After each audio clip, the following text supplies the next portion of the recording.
Stay hungry, stay foolish. As always, thank you to our sponsor, Zai. Zai is boldly transforming the future of financial services, empowering its customers by making innovative financial services accessible to all. Check them out at hellozai.com. Our guest today delivers a proven roadmap for large corporations collaborating with startups. Drawing on over a decade of international research, he explains the why, the how, and the where of corporate startup partnering. In his book, we learn how to focus on the 3 pillars of synergy, interface, and exemplar to achieve outstanding results in your partnership. Why the very thing that attracts large corporations to startups, their significant differences, also makes it difficult to work together. And finally, where in the world to find your ideal startup partnerships and how to use them as a force for good. It is a great pleasure to welcome the author of Gorillas Can Dance, Lessons from Microsoft and Other Corporations on Partnering with Startups, Shameen Prashantham. Welcome to the show. Thank you so much, Aidan. I've been really looking forward to this, and it's great to be on your show. It's great to finally have you on the show. And I was telling you before we came on air, I tried to wear a pin to reflect the show in some way. I couldn't find a gorilla, but I have a monkey here on my lapel as well. So not literally for those people who are just listening to us. And for those of you who are watching us, you'll see behind me, I have 2 copies of Shameen's great book. That means there's one up for grabs for you. Just sign up to the innovationshow.io newsletter and you'll be in with a chance to win that fantastic book. Shameen, let's get into it. There's so much content and you have kindly offered to do a multiple part series, and I think we're going to need it because there is so much research, so much scar tissue of experience, and so many conversations you've had piled into this book. It is the ultimate book for people looking to partner with startups, and I cannot highly recommend it enough for people who need to look at this as a way forward for their organizations. But I thought for this first episode, we'd give a kind of an overview and help people get their mind into this game. How does it work, etc. And then we'll run through the various processes that I mentioned there in the introduction.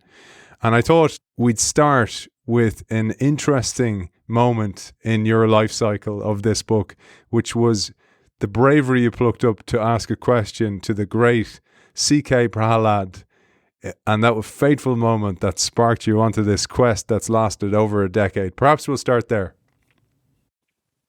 Well, thank you for all the kind words. And yes, that was in fact a very interesting moment. So I had completed my PhD studies in Glasgow in Scotland in 2005, having studied how startups go international.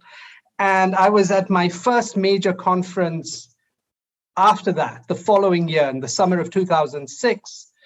And there was an award ceremony within this major conference for it was a Distinguished Scholar Award, and CK won the award. And at the end, there were, question and answers, as is normally the case. And then at one point, exactly as you said, I plucked up the courage to ask a question. And what I'd been observing back in Scotland was that we in international business, academia, we were tending to study big companies separately and young international startups. In fact, what I was getting into at the time was quite a trendy kind of area within international business. But the people who studied big companies were very different from the people who were studying the startups.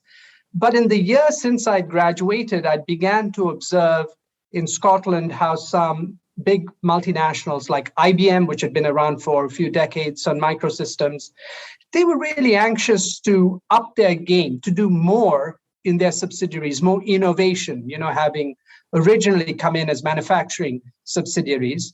And I was also seeing that quite cleverly, the policymakers in Scottish enterprise, for instance, were seeing opportunities to connect them with some of the local startups, because the startups were also interested in getting access to the muscle of the commercial muscle of these big companies. And so these were sort of some initial signals I was beginning to see, weak signals, if you will. Also, I'd come across in some emerging markets, for example, in Bangalore, a startup I was hearing was partnering with Microsoft. So having begun to observe this, I asked CK, I said, what do you think about this topic of startups and big companies partnering? Do you think it's worth pursuing for a young academic like me? And his reply was, actually, I don't think these smaller companies have a choice. They need to learn to dance with the big gorilla. So I latched onto this idea of dancing with gorillas. And actually, my first major article came out a couple of years later in California Management Review called Dancing with Gorillas. So there, for me, the focal actor was the startup. And the question was, how can they partner with big companies? But over time, as big companies started to do this more systematically, then I began to realize that the big gorillas were learning to dance. And so the book is written primarily for the big company as an audience, but this was how it all began. It's a great title, isn't it? And I love the way the seed was planted and you nurtured it over the years, but you certainly did nurture it and you certainly did invest so much time in this. Next, you tell us corporate startup partnering has become an integral part of corporate innovation, reflecting a greater openness in companies' efforts to innovate. And while there are many other ways of engaging with corporate innovation, such as entrepreneurship or corporate venture capital, the fundamentals of partnering perspective that this book deals with offer a useful perspective that is relevant to be incorporated into those efforts. Perhaps you'll tell us a bit about that, because these are key lenses through which to read and to listen to today's show. Absolutely. So as you had indicated by kindly reading the entire title of the book, the subtitle indicates that Microsoft is a major case in the book. And so this was the company that I've studied the longest. And I began to notice shortly after that conversation with CK, as I started talking to different companies, Microsoft seemed to be at a point where it was recognizing a big threat from the open source software movement. And so they were suddenly finding that startups were having access to free software tools. And, Microsoft, basically their business model is they want to get other software companies to build on top of their platform technologies. At least by that point, it was clear that that was their their business model. They were very committed to serving enterprise customers. And so there was this recognition that, hey, we can't let these startups get away. We need their energy, their innovation to build on top of our tools, help to make our tools better, but also then drive revenues for the entire ecosystem. In other words, I was beginning to see big companies like that becoming a lot more humble. And then over time, this turned out to be the case for companies from more traditional sectors as well, especially as digitalization began to take hold. Now, what was happening in terms of academia was people like Henry Chesbrough were already talking about this idea of open innovation and the idea that companies don't necessarily have to do everything themselves. That was the sort of more traditional closed innovation approach. Not that that wasn't important anymore, but that this could be complemented by engaging with external collaborators. So I think what I was beginning to observe was a subset of this wider open innovation phenomenon. And in the excerpt you read out, I refer to a couple of other ways of trying to address this need to deal with change and become more innovative. One of them is, of course, intrapreneurship. And this is a notion that has sort of gone in and out of fashion for a long time. I remember even in the mid 80s, I think, one of the business magazines in the US ran an article on it, and Steve Jobs is famously quoted as saying, "We did this way before it became a thing, going back into the garage within the organization." And over time, what I began to realize is many of the people that I was talking to who were engaging with startups were in fact intrapreneurs, but they were deciding to help their companies become more entrepreneurial by looking on the outside. So I see intrapreneurship and engaging with startups as highly complementary. And in fact, some intrapreneurship programs now encourage the internal teams working on new projects to engage with startups on the outside. The other thing I was very conscious of was that even before I'd started my work, some companies had a corporate venture capital arm, which were investing in startups. But the type of startup in terms of its stage, its life cycle stage or its level of maturity was a bit different. So the people I was beginning to talk to were typically looking at early stage startups. These corporate venture capital folks were investing in more mature startups. And in fact, I was wondering whether I shouldn't incorporate that aspect into my work as well. I happened to meet a guy called Gerald Brady at Silicon Valley Bank. And he said to me, he's an expert on corporate venture capital, but he said to me, look, the important thing is the partnering mindset.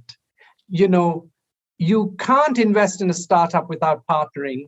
You can partner with them without investing. So he encouraged me to hold on to the focus of partnering, you know, without necessarily investing. So my point is that this is but one way to deal with the challenge of being innovative and entrepreneurial, but I see these as highly complementary with the other tools. You know, some people that I've interviewed who are very passionate about their corporations partnering with startups tend to position this as superior to corporate venture capital or intrapreneurship. My view, I suppose, as an academic is I think these are complementary. There's a role for all of these. But this is a very interesting way of going about becoming, seeking to become more entrepreneurial, because with corporate venture capital, you tend to deal with a smaller number of startups. You know, how many deals are you likely to do in a year? It tends to be, you know, between 10 and 50 in many cases. With the partnering approach, you can probably deal with hundreds on a global basis. So this, you know, the options that it presents the big company are more. I think it's important what you said there, the mindset, because out of everything I've read in your work and the deep research you did, this word kept coming back, and then it even became more to the fore as Satya Nadella took over as CEO as well, the growth mindset within the organization. And the book opens with an account of Microsoft, and I thought today we might give a brief history of that story, but it culminates with an outline of the book's 6 chapters with 2 each in 3 parts: why, how, and where, and we'll go through them in time. But each part highlights an important mindset, which is really important: entrepreneurial, collaborative, and global, respectively. And what I find interesting and crucial is how the book highlights this over and over, the importance of all 3 mindsets. And it's particularly the mental over the mechanical. It wasn't just actually the work they did, it was how they thought about it and how they nurtured them and how they had patience as these new mindsets cultivated and grew within the organization. Aidan, you said it so well. I'm not sure how I can better that, but that's exactly right. So the 3 things that I observed with the Microsoft story was, first of all, what they were doing was tightly aligned with their strategy. And of course, it wasn't all crystal clear at the outset, but, you know, their foray into partnering with startups was very strategic to begin with. They felt it was linked to revisiting their business model and, you know, going beyond the PC client world. And a lot of this started in Steve Ballmer's era.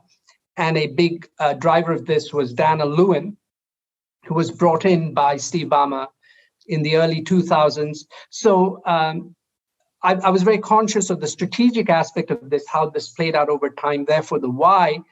And the big driver here was this entrepreneurial mindset. But then also what they were figuring out and this kept evolving, was how do you engage with these startups? And that, of course, showed the collaborative mindset.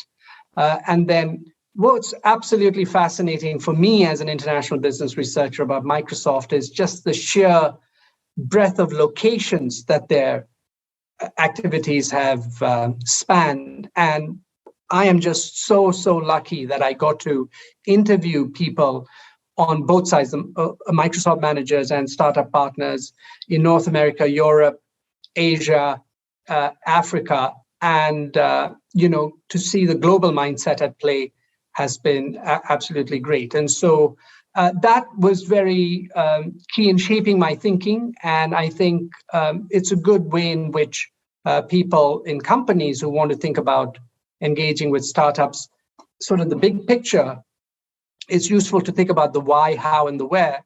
But also, if you don't happen to be particularly interested in big companies partnering with startups with the sort of specificity that I'm interested in, and I'm sure many in your audience are, but not everybody will be, I still think those three mindsets, the entrepreneurial mindset, the collaborative mindset, and the global mindset, are still very useful in many facets of organizational life and indeed social change.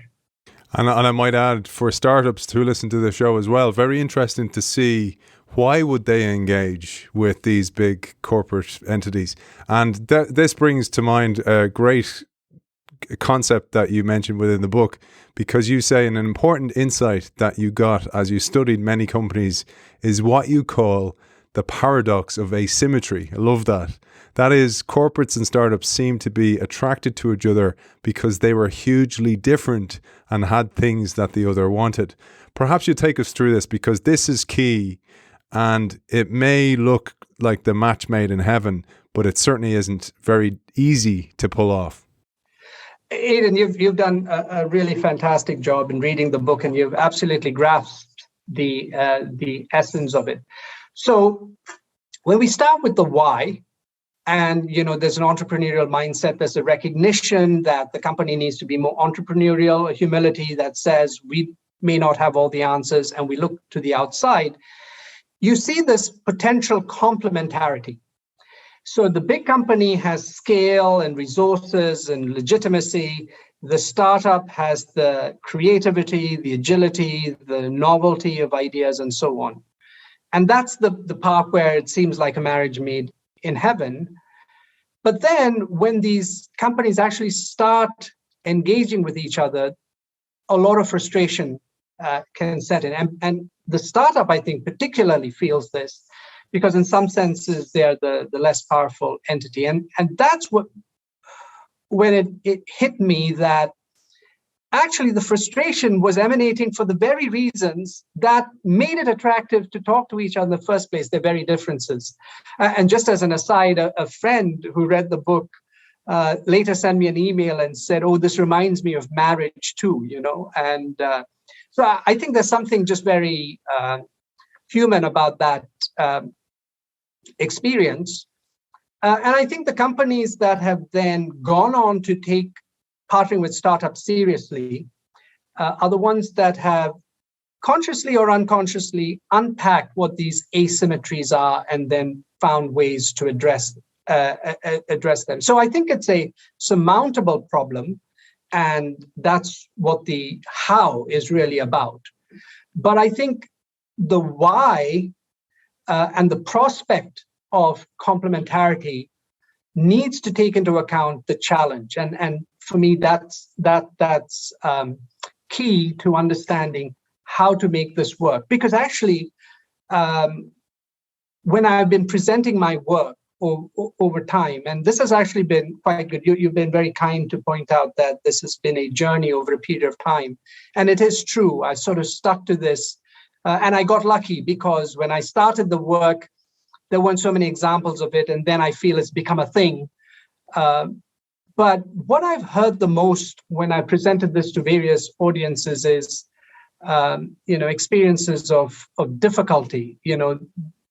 The idea sounds good, but when we've actually started working together, it's been difficult. And from the startup's point of view, since you reminded me that there are people in the audience from the startup side. I think one of the reasons why that Dancing with Gorillas title resonated with a lot of people was it hints at danger from the startup's point of view. You could get trampled in the process. And so understanding that asymmetry is important. But just to end on a more hopeful note, I think what the gorillas have recognized is that over time, they are competing with each other for the hearts and minds of the best startups. So I think the gorillas who are taking partnering with startups seriously are working hard to develop a reputation as a partner of choice. And just to bring it back to the marriage point, Shameen, my wife would also say she danced with a gorilla when we first danced a few times as well. So it resonates in many, many different ways. But like you said, and bringing it back to your research, so you've done over a decade of research on this, but the idea of partnering, as you recognize in the book, is in the DNA of Microsoft, because you mention a quote here, beautiful quote by Steve Jobs. He said, Microsoft's one of the few companies we this at the time, were able to partner with that actually worked for both companies. He says, Bill Gates and Microsoft were really good at it because they didn't make the whole thing in the early days, and they learned how to partner with people really well. That idea of it being embedded in the DNA and Microsoft being a partner type company was absolutely key. And you continue here and you say, while partnering has been in Microsoft's DNA, as acknowledged by Steve Jobs, even Microsoft has to work extremely hard at startup partnering. A key point of the story is that Microsoft's current status as a partner of choice for many digital startups did not happen overnight. It has been effortful, not effortless. This is a key point for those organizations who think they can pick up your book as a playbook. The playbook will direct you in the right direction, but there's a hell of a lot of work to do.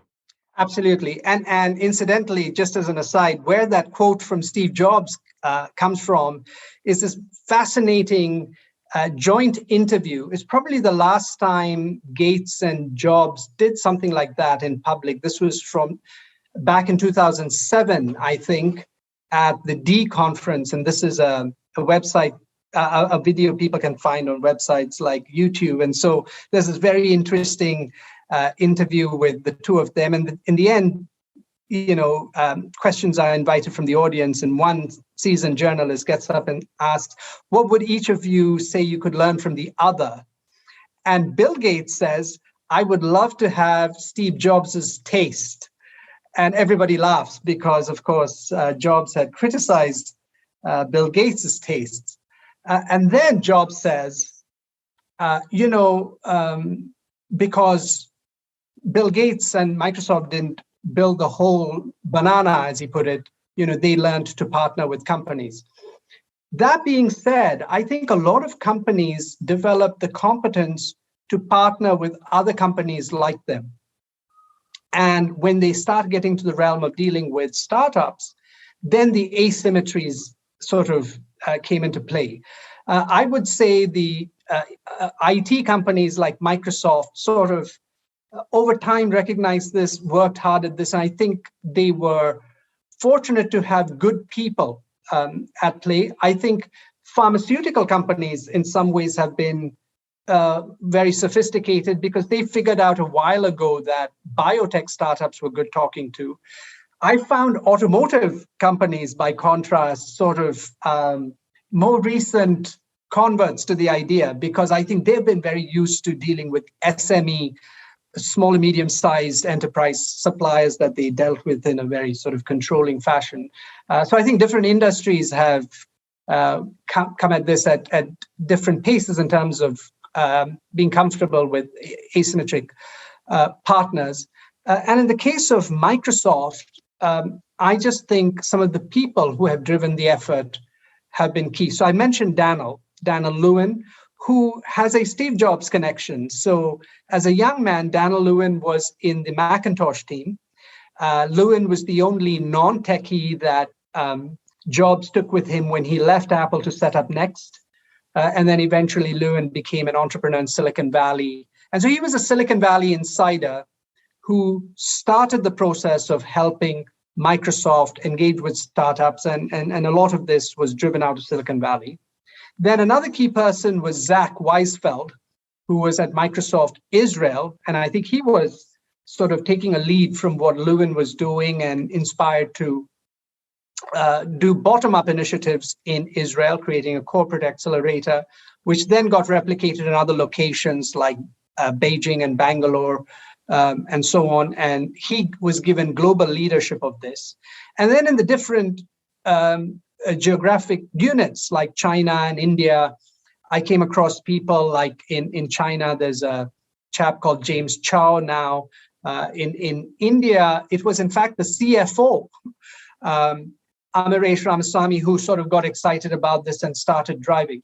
And when I had shared the draft of my book with someone to get an endorsement, he said, it struck me that you've mentioned a lot of people's names. And he said, I'm not so sure that's that necessary. But that's actually a big point of this. Individuals can and do make a difference. And with the exception of Daniel, I mean, the others, at least at the start of their involvement with the startups, weren't necessarily high-ranking officers.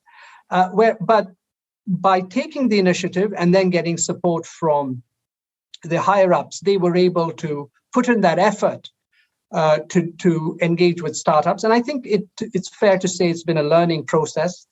Early on, when I went to one of the initial meetings at Silicon Valley that Microsoft put on for startups, during the lunch break, one of the entrepreneurs commented to me, I was just there as a neutral observer, and some of them took pity on me and were talking to me. And at one point, one of them said, hey, can I tell you what I really thought about the morning session?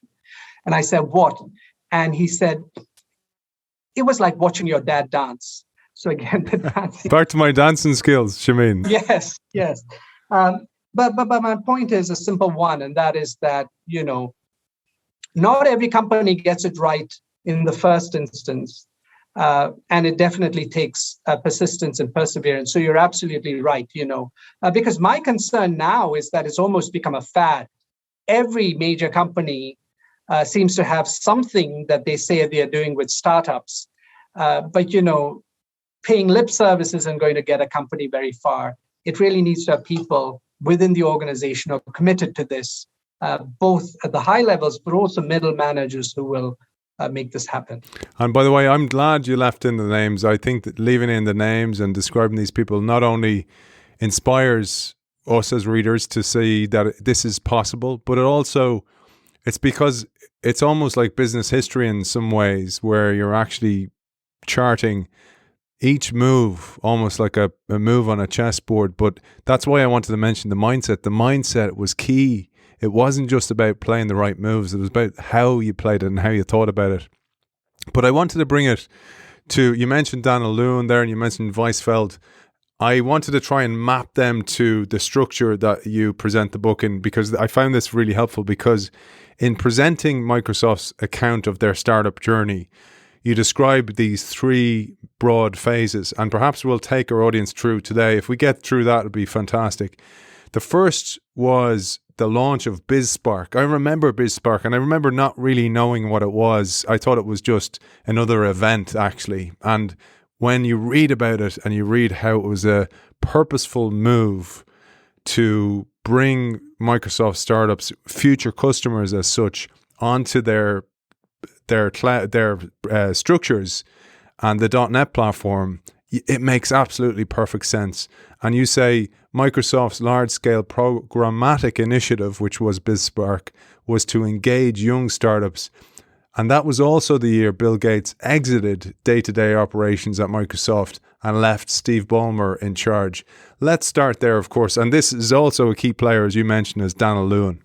Right, exactly. And so I think this was the culmination of a lot of efforts that Lewin had already initiated since he came on board. And I think this was a direct response to this open source movement threat. So they did want startups to be using Microsoft tools, and those tools were not readily accessible to the startups, both in the early days and then in the later stages. And so they decided to I suppose, from a price perspective, but also a distribution perspective. And they decided they would do something about this. And so they said, we will give away software tools to startups that have been in business for less than 3 years and have less than $1 million of revenue. And I mean, this was a big commitment. Apparently, the way Microsoft was structured back then, only Steve Ballmer could sign this off, and he did. And so off they went. And I don't know, maybe the uptake exceeded what they had anticipated. I think in a couple of years there were 30 or 40,000 startups around the world that jumped at this opportunity. So from that point of view, it worked. But what I think is really interesting, and which not a lot of people seem to remember anymore, is that Daniel's team then decided to do another program called BizSpark 1. And they said, we'll take the 100 most innovative startups from this 30,000, 40,000 BizSpark members and give them the opportunity to work with us very closely for a period of 12 months.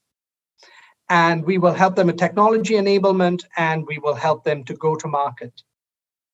And, that was, I think, a very important part of Microsoft's experience of engaging closely with startups. So they called BizSpark the Breadth Initiative and BizSpark 1 the Depth Initiative. And in fact, so the idea was that they would get startups from around the world. My observation, though, was initially this was very Western-centric.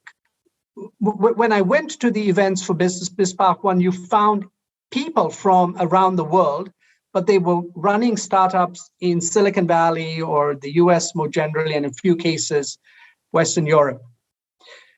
What changed over the period of the couple of years or so when BizSpark 1 was running full steam was that the folks in Israel heard about this and they started feeding startups into this program. And that's how the Israelis started making an impact on Microsoft startup engagement. And then eventually, the Microsoft Israel approach of creating a corporate accelerator, which was a much more intensive program, just a 4-month program as opposed to a 12-month program, and startups co-located. That became the next phase, and then Zach Weisfeld actually took global leadership. So in some senses, that first period that I talk about, the 2008 to 2012, that was really about Microsoft translating its intent, the strategic intent, into the initial partnering initiatives, doing it in a very programmatic way. And I think that was the platform that was built on when you moved into the second phase. And there was some key little lessons here that I just wanted to shine a light on, Shameen, because for those people who are thinking about this, one of the great maxims in innovation or in startup work is get out of your desk, get away from your desk. Steve Blank, a former guest on the show, is like, get out of the building. In innovation, it's like, go and talk to your customers.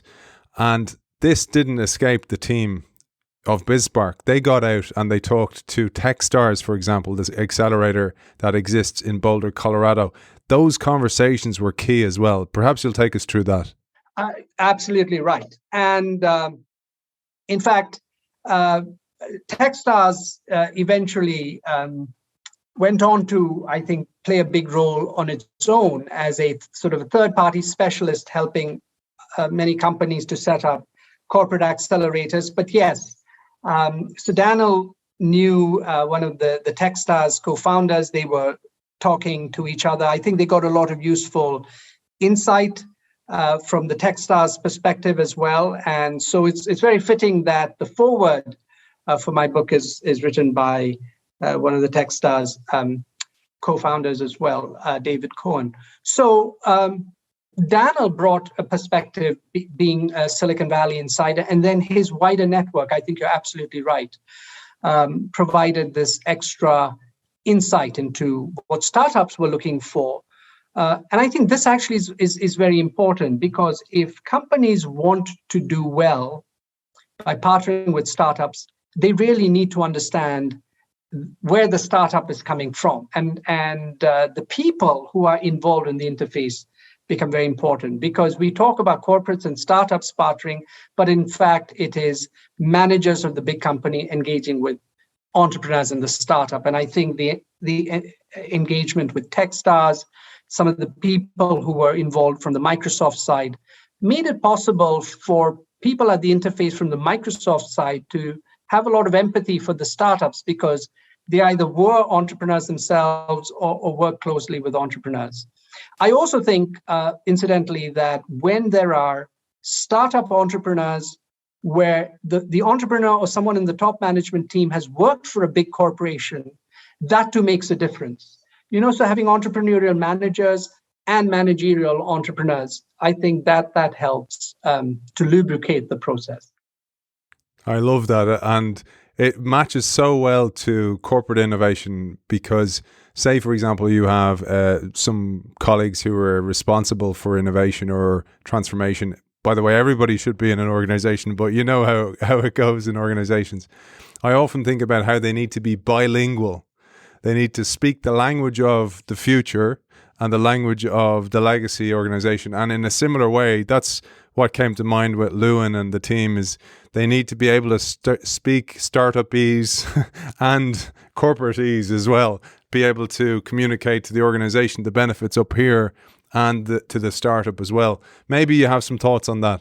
I think that's extremely well put. I think we saw a lot of this happening even then in the second phase of the Microsoft story, right? So where I start the next phase is when the Israelis were given global responsibility for the corporate accelerator program. And then, so Zach Weisfeld, also serial entrepreneur, but someone who had been in Microsoft, sort of been in and out of Microsoft. So on the one hand, he had this deep knowledge of Microsoft. On the other hand, he was this startup entrepreneur himself. And so I think that's a great example of someone who is bilingual in both the corporate speak and the ability to engage with startups. And he, for example, would say, you need to put the startup first. What you need to optimize for is the success of the startups. And when they are successful, the big company will reap great reward. And I think that allows also, the same philosophy to be extended to other geographies as well, as as the initiatives expand and take root in other business units in other parts of the world. And so again, so in India, for example, which was one of two countries that followed suit immediately after Israel started. One was China, the other was India. And on the Indian side, I said the CFO, Amiresh Ramasamy, got interested and was involved, but he had the wisdom to very quickly bring in an entrepreneur to run the accelerator. And eventually that's what happened in China as well. James Chow is a former entrepreneur. And so having these people who are bilingual, exactly as you say. And it's important to understand both sides, because actually, in a funny sense, over time, dealing with the startups becomes the relatively easier thing. Dealing with the people on the inside who might be skeptical, that in fact, I think in the end takes up more time and energy of the people at the interface. So therefore, being very fluent in the lingo of the corporation becomes important too. So in terms of the Microsoft story, if Daniel sort of put in place the strategic importance of engaging with startups, it was in the second phase with the Israelis showing global leadership and a lot of the other geographies following suit. You saw the wider expansion, and I think here having the right people who are bilingual in different parts of the world definitely made a difference. So I fully concur with that idea, Aidan. It must be frustrating as well, because you mentioned empathy there, the empathy for former entrepreneurs working in the big corporation, the gorilla. And I can imagine I'm sure there's been many times where those people who work for the corporate gorilla sometimes like close the door, make sure there's no microphones recording, and kind of go, man, if a role comes up in your startup, think about me. I want to get out away from the bureaucracy. And that was constantly running through my head, is the draw of that and the freedom when you're working in these accelerators and then having to go back to the mothership, like going back to the Borg in Star Trek and kind of going, oh my God, I have to deal with all that. So there was all this messy middle piece that is very hard to capture. And you do that well in the book, but it would be a totally different book if you were to cover just those conversations as well. But I wanted to jump to phase 2 of this history, essentially, of the startup. And the second phase covers the subsequent startup partnering initiatives that had a global footprint. You mentioned there Israel, for example. And these were brought under the single umbrella which became Microsoft Ventures in 2013. And you tell us here, in 2009, a new depth program, BizSpark 1, began to take shape. You mentioned that earlier. The initiative was an invitation-only depth program for 100 most innovative startups, handpicked from the member base of the BizSpark Breadth program. As Lewin put it then, the idea behind BizSpark 1 is to cast a finer net using Silicon Valley best practices and then lift the net up to find the startups that are most likely to succeed in the market and shape the industry's future. And you touched on some of these points, but I just wanted to try and bring it back into a structure so people can go, oh, phase 1 was this, phase 2 was this. And then perhaps you'll tell us a bit about phase 2, and then we'll jump to phase 3, and that'll be an excellent show as an introductory show today. Sure. So just to clarify, the way I talk about phase 1 is with the start of BizSpark. That was in 2008, coincidentally the year that my Dancing with Gorillas article came out. And so, I started, my immediate sort of follow-up work was understanding about BizSpark and so on. And I would say that first phase runs for about 4 years to about 2012, by which time BizSpark 1 has sort of run its course. And as the Israelis understood that this was, a useful way in which to engage, but also came up with an alternative format. In 2012, the first Microsoft accelerator in Tel Aviv was set up by Zach Weisfeld. And this was immediately followed the very same year by accelerators in Beijing and Bangalore, because the leadership had recognized that the people in Israel seemed to be onto something, and you might as well do this on a more global basis. And then Zach became the global guy for startups. So I think Daniel's work was extremely important in that initial phase. Also, just interestingly, in 2011, just before that first phase ended, there was a reorg within Microsoft. So Steve Ballmer was still the CEO, but a new president was appointed for the server and tools business. And this chap was somehow very keen on cloud computing. And so very naturally became engaged with what Daniel was doing. And even subsequently, when Zach was interested to set up the corporate accelerator, he actually made a beeline for this president of the server and tools business. And his name is Satya Nadella. So you can actually see somehow an overlap between what Ballmer was doing. And by the way, I sometimes think Ballmer doesn't get enough credit for some of the things he did, which Nadella was able to build upon. But also the fact that Nadella, well before he became CEO, was doing things that were directly linked or for which startups were extremely relevant. Cloud computing has been a game changer for startups. And so I think that interplay also is very interesting. So anyway, the first phase was really, I would say, Daniel's work. And I would say, if you started from BizSpark, although his work starts much before, the BizSpark piece leading up to the setting up of the first Microsoft accelerator in Tel Aviv. So that's 2008 to 2012.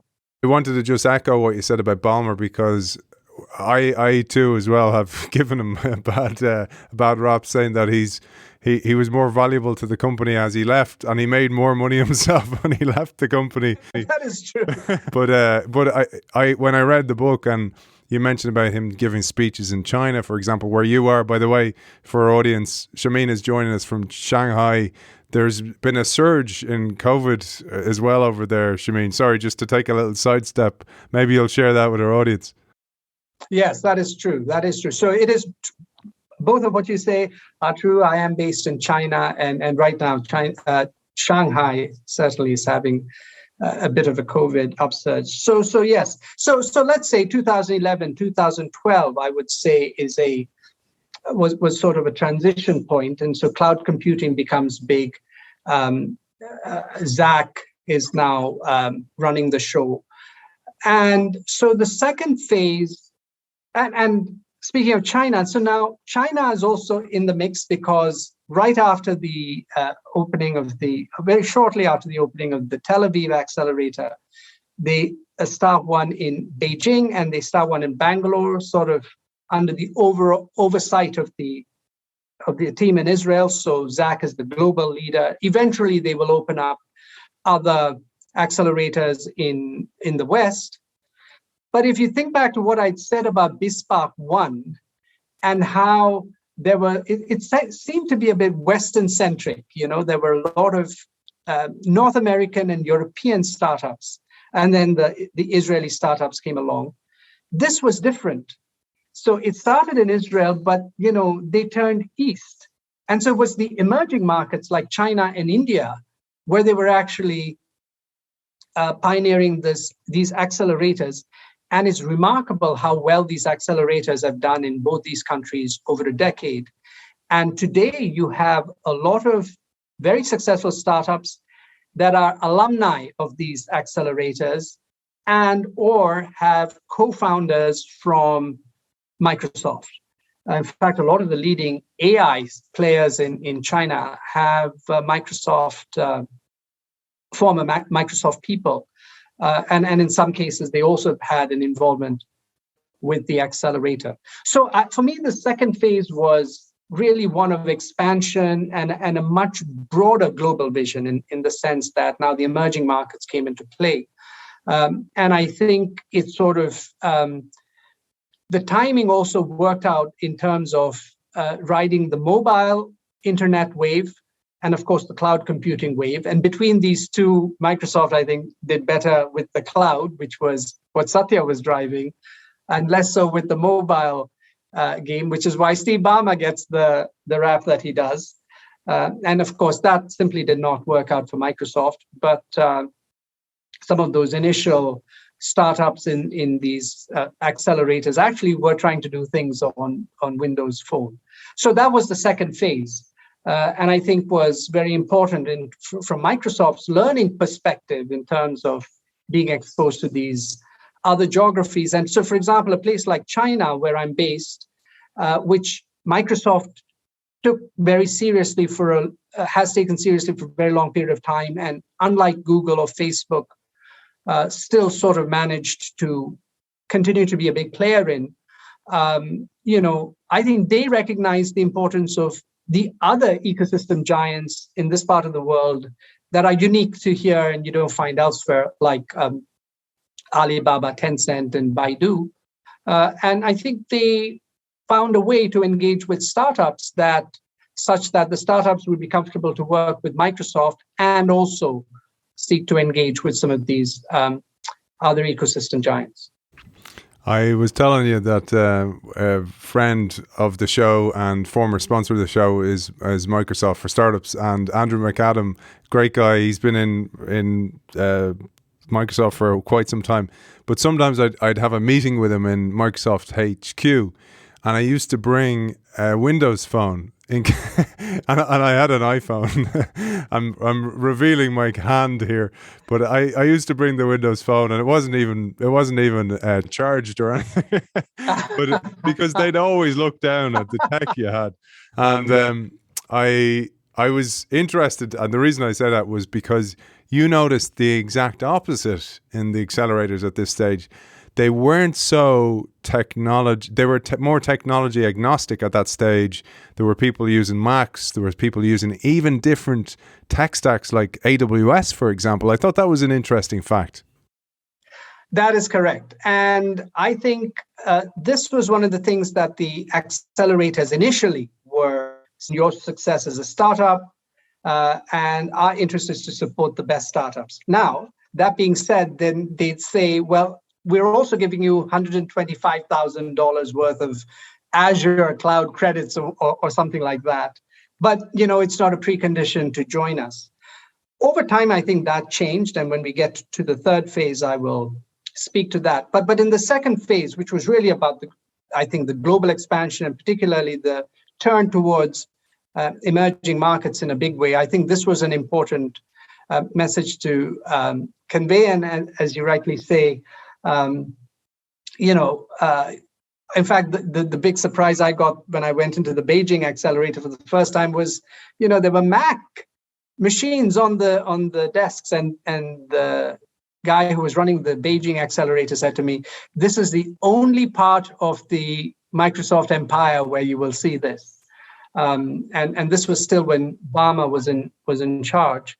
So I guess that definitely showed a sort of an intent. Of course, you can also say they were still very keen for the startups to use their technology and were giving them a good incentive to do that. But certainly they showed an open mind.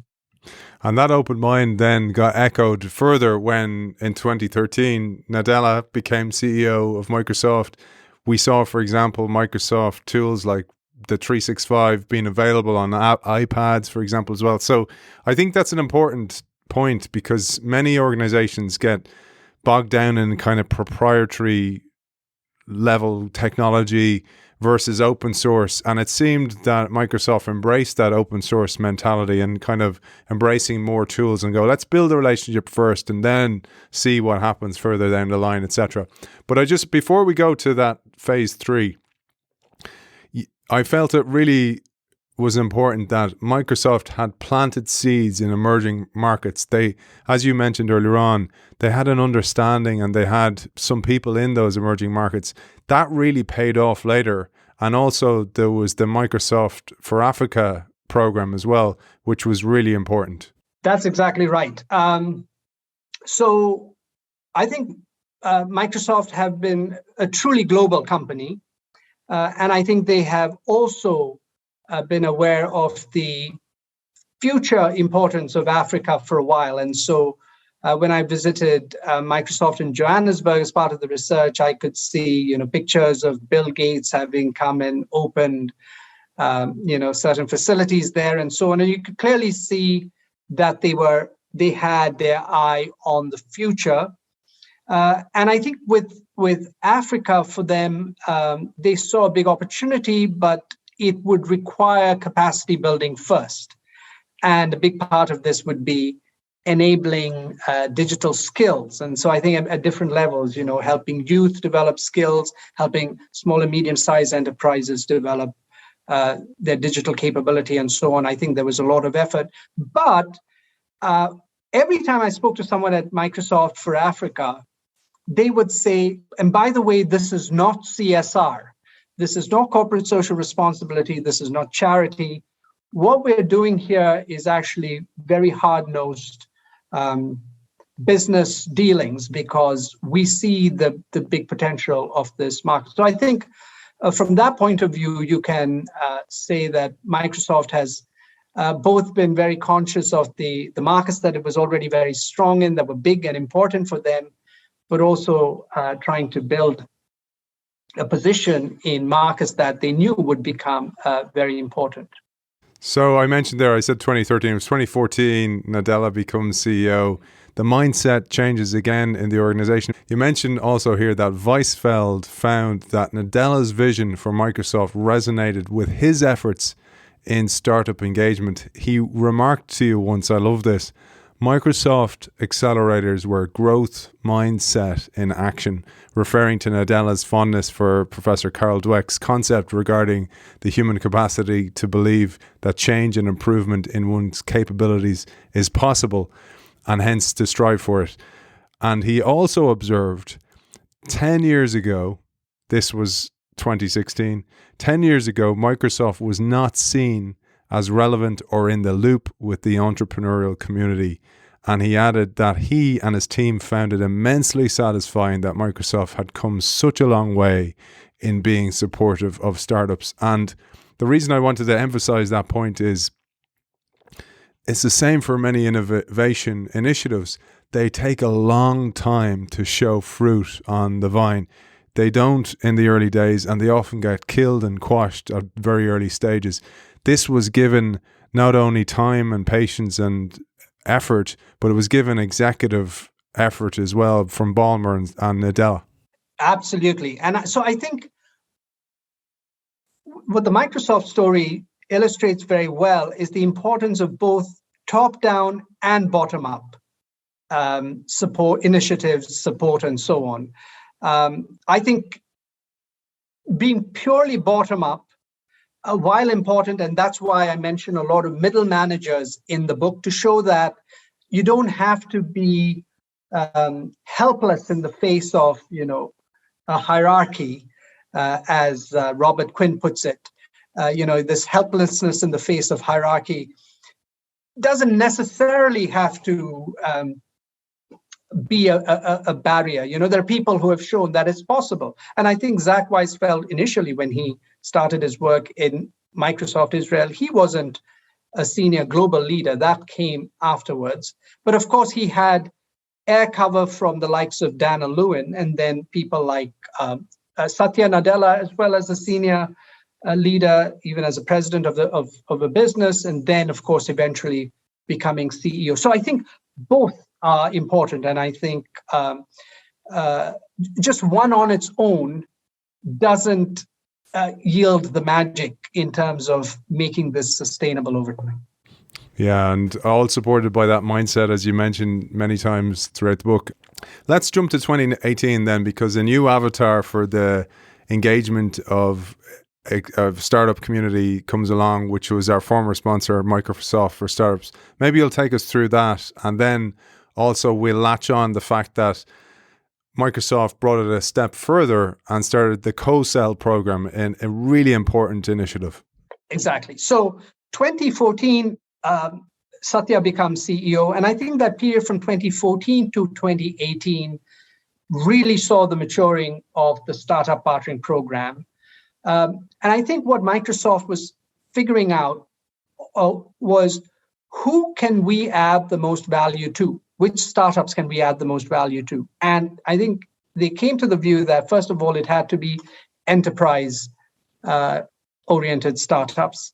And then I think they also realized, because these accelerators were not investing in startups. And in fact, so what they, I think, realized was startups are looking for two things typically. One is funding. The other is, especially for enterprise-facing startups, clients. So they were not going to do the funding. They felt that there were other vehicles for that, but they were going to do they could play a big role in helping startups connect with corporate clients who were Microsoft's own clients. And so that led to the view that, okay, actually, we need to be talking to more mature startups. So if you sort of see how they were evolving by about 2016, the people I was talking to were saying, oh, we are now actually focusing more on more mature startups. They need to have had at least a Series A round funding. And then by 2017, I saw that quite formally articulated when a new accelerator was set up in Shanghai. So China is the only country where they set up two, one in Beijing, the other in Shanghai. And then by 2018, all of this was brought under this umbrella called Microsoft for Startups. BizSpark was formally retired, so after a decade, and this co-sell program was introduced. And this seemed to really then now zero in on what the win-win for the two sides could be. And it boiled down to something very simple, which was you as a startup build on top of Microsoft tools, and by now there was cloud computing that had come into play. And the really best startup solutions we will co-sell. And I think a game changer was Satya then changing the incentive structure for salespeople such that, they were as incentivized to sell partner solutions in the co-sell repository as they were to sell their own solutions, because by now cloud computing had become so important that it wasn't about selling licenses, it was about selling cloud consumption. And so how did it matter if it was a partner solution? So this, I think, sort of, it's so interesting where they reached in 2018, compared to 2008. So BizSpark started then, and then BizSpark gets retired. The original BizSpark 1 idea was very much this, technology enablement and go-to-market.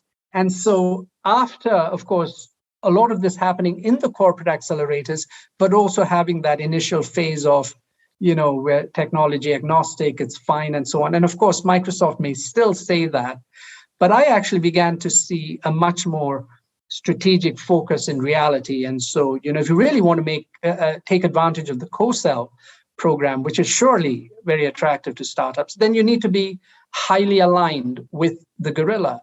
And so it was as if the idea of engaging with startups became mainstreamed into the core of the Microsoft strategy. And I think that is when engaging with startups really pays off. It's one thing to have engaging with startups as a sort of a sideshow.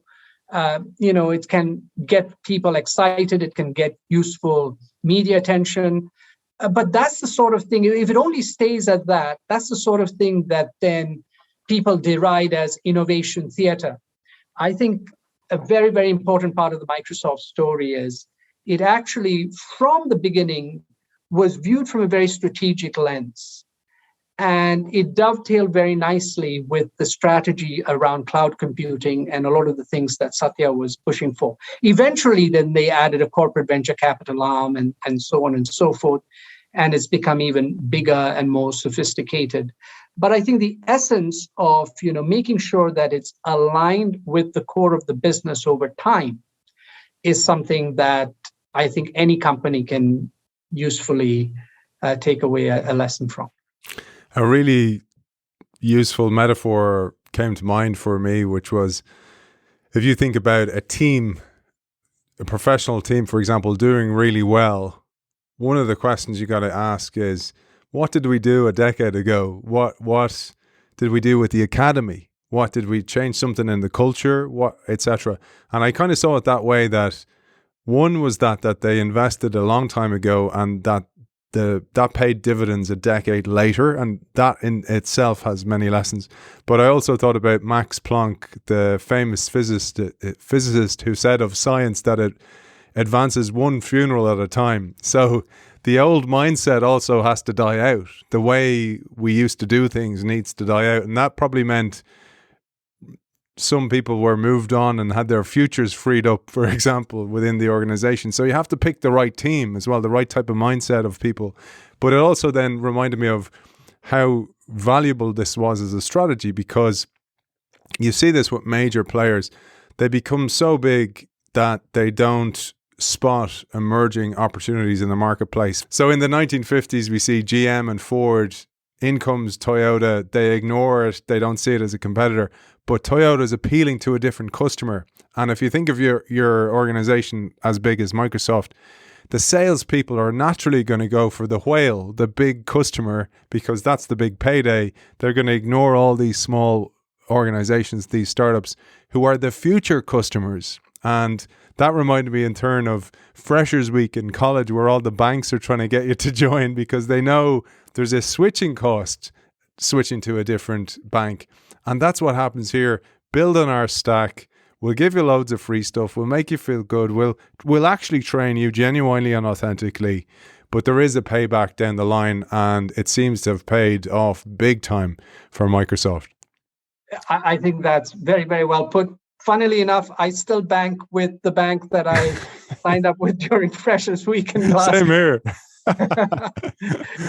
Absolutely right. I think in the case of Microsoft, it has certainly paid off. I mean, I don't think any company is perfect. I think, companies constantly have the need to improve. And, when I speak to people at Microsoft now, some of them say, we still have a long way to go. And now we're really trying to scale up the way in which we're engaging with startups and so on. And actually, that's useful too, to be somewhat self-critical still. But as you say, you can see the dividends. The effort over time has paid off. And also, you made a very important point. I think that the people who make a difference at different stages of the process aren't the same. And actually, one of the joys I've had over time is meeting people in Microsoft and then telling them about things they didn't know about the early days of startup partnering and so on. Yeah, and I thought that's so important. I was saying to you, I think for people working in Microsoft, it's a must-read book. It's like a strategic overview from somebody who doesn't have any skin in the game, who's actually just telling the story as they observed it and as they interviewed. And that is a very unique and very valuable viewpoint for an organization as well. But it's been absolutely great talking to you about this. Reminder to our audience, this is part 1 and we haven't even got into the book yet. And as you can see behind me, I have a copy of Gorillas Can Dance up for grabs. It's a fantastic book. It's a must read if you're thinking about partnering with startups, or if you're a startup thinking about partnering with a legacy gorilla. This is the book to read. On the next episode, we hope to cover these. I don't know if we'll get it through at all, but the lessons from the Microsoft story. 1, as Shameen mentioned there briefly, co-aligning with strategy. 2, co-innovating with startups. And 3, co-evolving with ecosystems. Shameen, for people who want to find you in the meantime, before we release episode 2, where can they find you?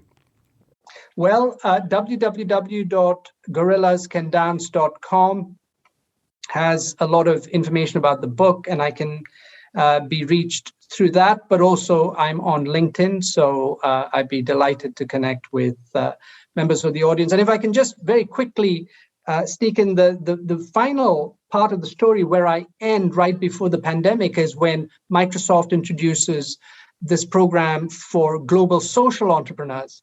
And so I think this is also a theme to bear in mind, that partnering between gorillas and startups can be a force for good. And I just think with everything that's happened with the pandemic, the Sustainable Development Goals that the United Nations talked about in 2015 are going to be even more difficult to achieve by 2030. But, in a sense, all the more urgent, all the more important. And in this very turbulent world, I just think there are many, many efforts needed, of course, for positive societal change. But I believe that these partnerships between very, very different types of actors can be important too. Well said. And we'll cover that in the next episode as well. It's been an absolute pleasure talking to you, author of Gorillas Can Dance, Lessons from Microsoft and Other Corporations on Partnering with Startups. Shameen Prashantham, thank you for joining us. Honestly, it's been an absolute pleasure, and I am flattered and amazed at how carefully you've read the book. So it's a pleasure, man. It's a pleasure. As always, thank you to our sponsors, Xi. Xi is boldly transforming the future of financial services and powering its customers by making financial services accessible to all. Check them out at helloxi.com. And I'll see you next week for part 2 of Gorillas Can Dance.